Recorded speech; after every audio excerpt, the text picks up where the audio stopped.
नमस्कार दोस्तों, आप क्राइम तक देख रहे हैं। मैं चिराग गोठी। बात करते हैं आज उसी केस की जिसकी चर्चा पिछले 3 दिनों से हो रही है। अब इस मामले में आगे क्या कार्रवाई होने जा रही है? क्या पुलिस ऑफिसर्स को हटा देने से सिस्टम बदल सकता है या फिर कुछ और करने की जरूरत है? कल भी हमने डिस्कस किया, बहुत तमाम बातें हुई कि किस तरह से पुलिस सिस्टम जो है वो दुरुस्त किया जाना चाहिए, रिफॉर्म्स होने चाहिए।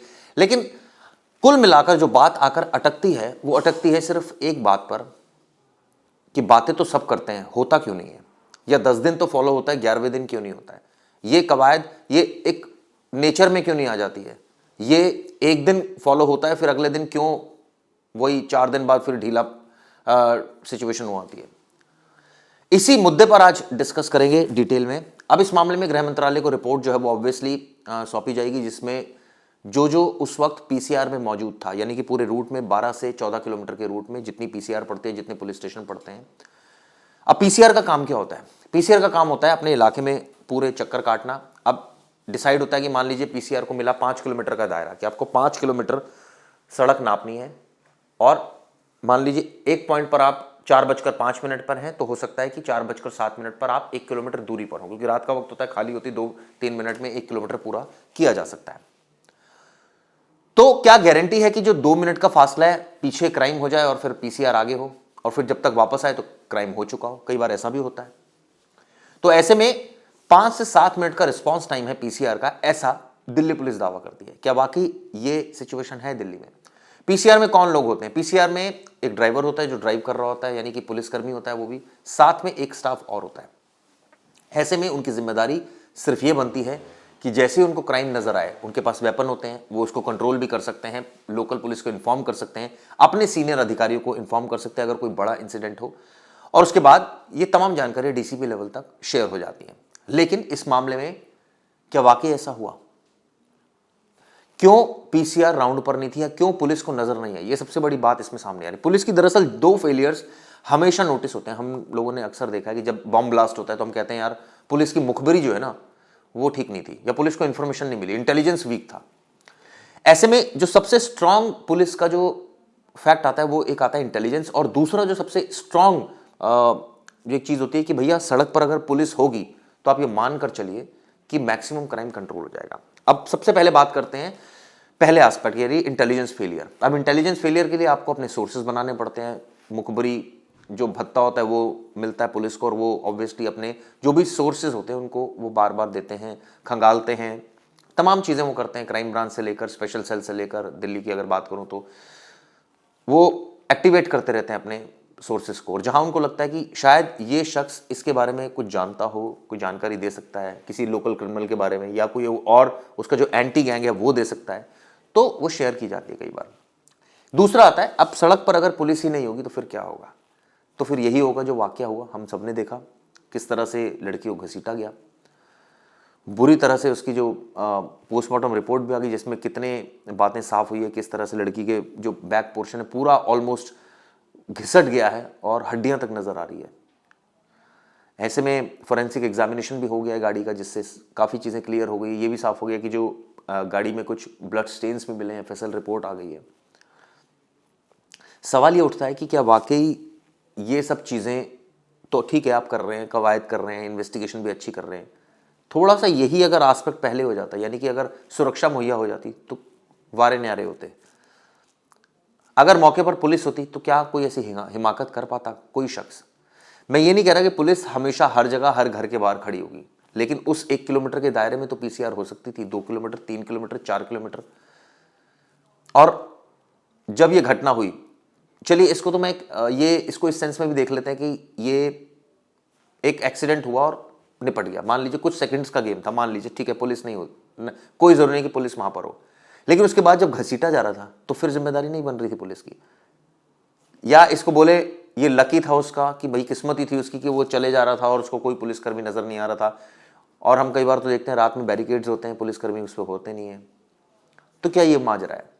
तो ऐसे तमाम अब सवाल जो है वो खड़े हो गए हैं। बहुत ही गंभीरता से सोचने की इस पर ज़रूरत है, और ख़ासकर तब जब अब चूंकि काफ़ी हल्ला हो रहा है तो अब एकदम ताज़ा ताज़ा मामला। अभी आप देखेंगे यही खबर 20 दिन के बाद अगर हम डिस्कस कर रहे होंगे तो फिर आप कहेंगे अरे छोड़िए, ये तो पुरानी बात हो गई।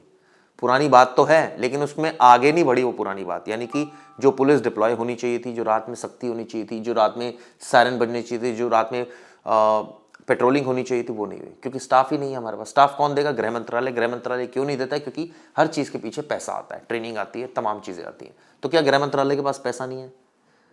सवाल ये भी उठता है। अगर है तो फिर क्यों नहीं देता है? क्यों वेलफेयर में अगर देता है तो क्यों इन चीज़ों में पुलिस नहीं लगा रही है ज़्यादा, रादर देन वो ऐसी चीज़ों में लगा रही है जिसका आउटकम, ऑब्वियसली हर चीज़ का आउटकम तो है ही, लेकिन सबसे इंपॉर्टेंट चीज़ है पुलिस की प्रेजेंस रात के समय, जो कि नहीं देखने को मिलती। और खासकर दिल्ली के आउटस्कर्ट्स की अगर मैं बात करूँ, वहाँ तो बिल्कुल नहीं देखने को मिलती। रात में आप जाकर देखिए, आपको खुद ही व्यूअर्स अंदाज़ा हो जाएगा कि किस तरह की वहाँ पर सिक्योरिटी होती है, क्या पुलिसिंग होती है। अभी हमारी टीम आज तक की तमाम जगहों पर गई, वहाँ भी हम लोगों ने देखा क्या वहाँ माजरा क्या था, कई पुलिस वाले सो रहे हैं, कहीं है ही नहीं पुलिस वाले। तो तमाम ऐसी चीज़ें देखने को मिलती रहती है। अब ऐसे में करने की क्या ज़रूरत है? ये तमाम चीज़ें करने की ज़रूरत है जो बहुत सख्ती से लागू करने की ज़रूरत है। कि एक तो पुलिस स्ट्रेंथ बढ़नी चाहिए, जिसमें कि नाइट शिफ्ट जो है वो स्टाफ अलग रहे, वो अलग से डिप्लॉय हो।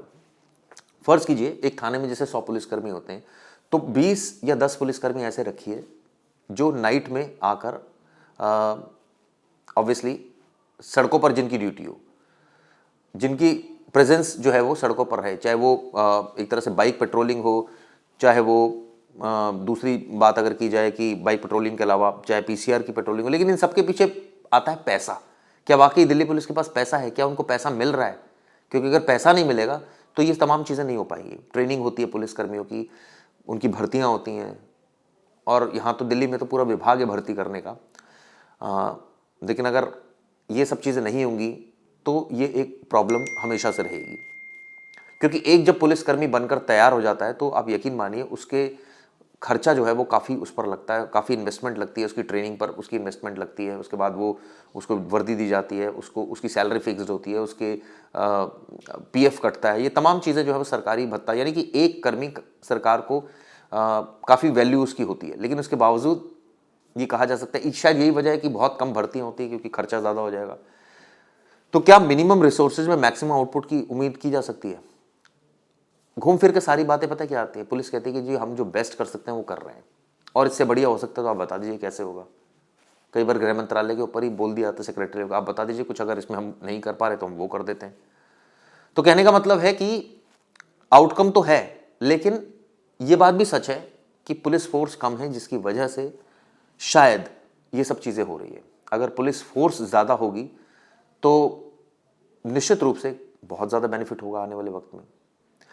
तो खैर ये रिसर्च तो इस बात पर ही है, लेकिन अब बात आ रही है इन तमाम बातों से लेकर कि क्या आगे इन्वेस्टिगेशन का दायरा रहेगा इस पूरे केस में। फॉरेंसिक की टीम आज गाड़ी को एग्जामिन कर रही है, आरोपी की पेशी भी जो है वो हो गई है। तो ऐसे में अब ये कहा जा सकता है कि केस तो क्रिस्टल क्लियर है। लड़की का बयान भी आ गया। लड़की का कहना है कि गाड़ी को कई बार आगे पीछे किया गया था। क्या जानबूझकर किया जा रहा था? क्या वो चाह रहे थे कि लड़की अपने आप ही छूट जाए? क्योंकि आप यकीन मानिए गाड़ी में जब आप बैठे होते हैं, आपको छोटी चीज़ें नीचे जो होती है, बहुत नीचे की साइड की चीज़ें नज़र नहीं आती। बात सच है कि कई बार ऐसा होता है कि हमें भी कई बार मान लीजिए पत्थर है, नज़र नहीं आता कई बार। लेकिन हाँ, इतना है कि जब वो अड़ जाए या कोई चीज़ अड़ जाए तो उसका एहसास ज़रूर होता है कि कुछ अड़ गया है। क्योंकि कई बार हमने ऐसे इस तरह के केसेस देखे हैं कि बहुत सारी चीज़ें अड़ जाती हैं, तो पता लग जाता है उसका। ऐसे में ये कहा जाना और ये कहना कि भाई मुझे पता नहीं चला, थोड़ा सा अजीब लगता है। लेकिन ये अजीब नहीं लगता कि अगर एक्सीडेंट हुआ, आपने हो सकता है नहीं देखा हो क्योंकि बहुत नीचे आ गया, आप आगे बढ़ गए, लेकिन तब तो आपको रियलाइज किसी ना किसी पल पर तो होगा जब आप आगे बढ़ रहे होगे, पीछे जा रहे होगे, फिर आप गाड़ी ड्रैग कर रहे होगे। ये 3 स्टेजेस में अगर हम बात करें तो कभी तो रियलाइज होगा। तो ऐसी बातें जो आरोपी के अगेंस्ट जाती है, इसकी भी जांच पुलिस कर रही है। साथ साथ इस पूरे मामले में फॉरेंसिक की अलग से जांच हो रही है। इसमें पुलिस का कहना है कि आने वाले वक्त में हो सकता है कि बहुत जल्दी इसमें चार्जशीट भी दाखिल होगी। लेकिन इस पूरे केस में पुलिसिंग का लैप्स ज़रूर सामने आया, और उसी लैप्स पर हमने बहुत डिटेल में भी 2-3 वीडियो मैंने बनाई, बहुत डिटेल में बात करी क्या रिफॉर्म्स होने चाहिए। क्योंकि हम किसी अधिकारी को हटाने के लिए हटाकर क्या वाकई सिस्टम सुधारा जा सकता है, ऐसी तमाम बातें हैं जो दिल्ली पुलिस को आने वाले वक्त में इस पर बहुत सोचने की ज़रूरत है। ऐसा ना हो कि ये वाकया कुछ दिन के लिए आए और हम भूल जाएं और फिर उसके बाद सेम सिचुएशन हो, क्योंकि फिर दोबारा ये स्थिति पैदा होगी तो फिर यही क्वेश्चन रेज होंगे और यही बातें होंगी। तो उससे अच्छा है कि कुछ बढ़िया किया जाए और पुलिस जो है वो कुछ बढ़िया तरीके से कुछ इनिशिएटिव ले, गृह मंत्रालय ले, ताकि ये परिस्थिति पैदा ना हो। बहरहाल ये वीडियो आपको कैसी लगी आप जरूर बताइएगा। तब तक के लिए शुक्रिया।